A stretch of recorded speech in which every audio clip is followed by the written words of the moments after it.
এখন পর্যন্ত ট্রেন্ডিং নিউজের মধ্যে সবচেয়ে গুরুত্বপূর্ণ নিউজ হচ্ছে পাগলা মসজিদের দান বাক্সে রেকর্ড ৪৩ বস্তা টাকা। ১৮২ দিন পর কিশোরগঞ্জের নরসুন্দা নদীর তীরে অবস্থিত ঐতিহাসিক পাগলা মসজিদের ১৩টি লোহার বাক্স খোলা হয়েছে। আজ শনিবার ২৭ জুন সকাল ৭টায় দান বাক্স খুলে রেকর্ড করা হয়েছে ৪৩ বস্তা টাকা পাওয়া গেছে।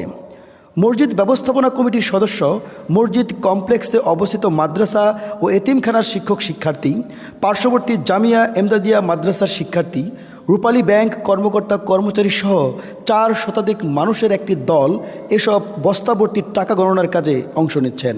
৩ মাস পর পর দান বাক্সগুলো খোলা হলেও এবার বিভিন্ন কারণে ৬ মাস পর দান বাক্স খোলা হয়। এ কারণে এবার নতুন করে বসানো হয়েছে আরও ২টি দান বাক্স। এর আগে গত বছরের ২৭ ডিসেম্বর ৩ মাস ২৭ দিন পর মসজিদের দান বাক্সগুলো খুলে দান বাক্স থেকে ১১,৭৮,৪৮,৫৩৮ টাকা পাওয়া যায়। এছাড়াও পাওয়া গিয়েছে বিপুল পরিমাণ বৈদেশিক মুদ্রা ও স্বর্ণালঙ্কার। কিশোরগঞ্জের জেলা প্রশাসক ও পাগলা মসজিদ পরিচালনা কমিটির সভাপতি সুহানা নাসরিন, অতিরিক্ত পুলিশ সুপার নাজমুস সাকিব খান, প্রশাসকের কর্মকর্তাদের উপস্থিতিতে দান বাক্সগুলো খোলা।